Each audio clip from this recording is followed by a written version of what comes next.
guys, Adam Frater here. Today's video, I'm going to show you beginners out there how to increase your pull-up strength.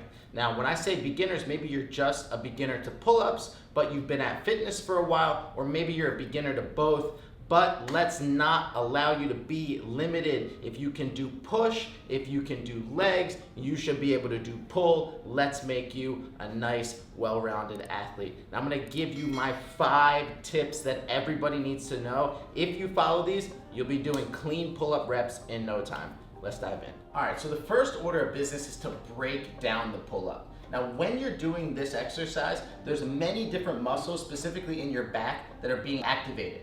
So if I go to full dead hang, the first thing that happens when I do a pull-up is not pulling with my biceps, it's not pulling with my lat, it's actually pulling with my scapula.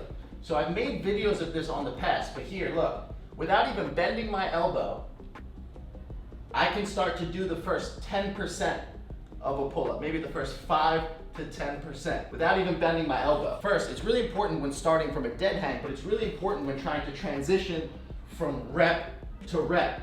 At full hang, the first thing that activates is that scapula. So if you build this strength, this is really gonna help your overall pull-up game. Now, even if you're a beginner and this seems like it's too simple, I do this as a warm-up. I do it sometimes with one arm. It is the strength that really translates directly to pull-ups. Trust me, start with that, add it to your workouts, couple steps, maybe 8 to 10 reps.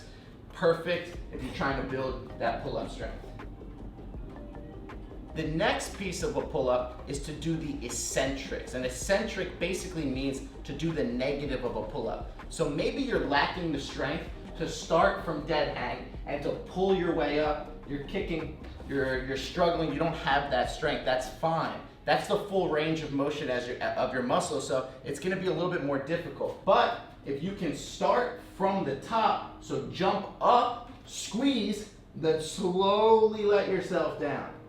Try to control it as much as you can, all the way down. Jump up, squeeze, slowly let yourself down. You're building strength as you're elongating that muscle. You're building stability in your body, and you're building that strength that you're gonna need to be able to do the pull-up. So that's working the eccentric. Next, you'd want to work the concentrics, you'd want to work the positive part of a pull-up.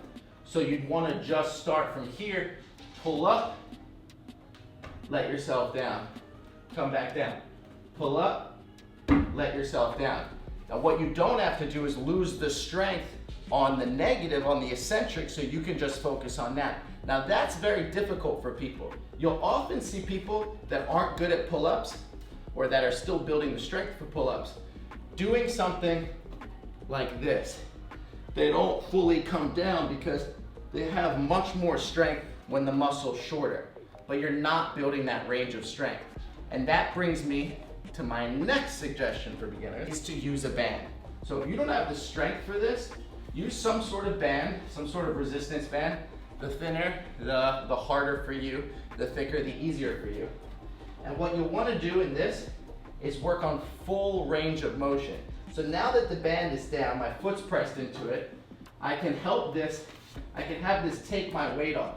So now I can be full, come all the way up, come all the way down to lock, all the way up.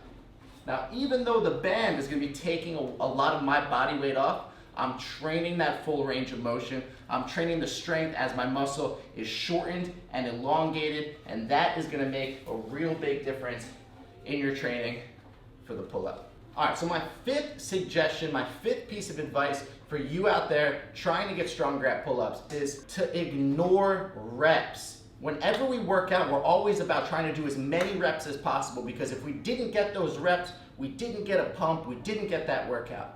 Listen, when you're first trying to perfect a skill, you have to slow it down, you have to break it down, remove the reps. The reps mean nothing if you're not in proper form. We want full range of motion, we want full efficiency of energy, efficiency of exercise. I don't want pull-ups like this. Just because you can do 20 like this does not mean that you're being efficient, does not mean that you're getting a good workout. Ignore the reps, slow down, focus on that full range of motion, being all the way down, coming all the way up, coming all the way down, not to here, all the way down, using that scapula, engaging, pulling up and down.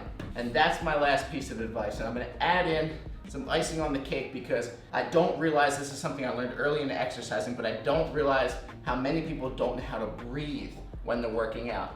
You breathe out when you're exerting force and you breathe in when you're not. So when I'm pulling up, I'm breathing out. Breathing in here. Get your breathing down, it will add to your strength. All right, so that wraps it up, guys. That's 5 tips to get you stronger at pull-ups. If you stick with me, I'm gonna get you shredded, I'm gonna get you moving better, I'm gonna get you feeling better, I'm gonna get you performing better. Hit that like button, definitely subscribe. I'll see you guys on the next one. Appreciate you.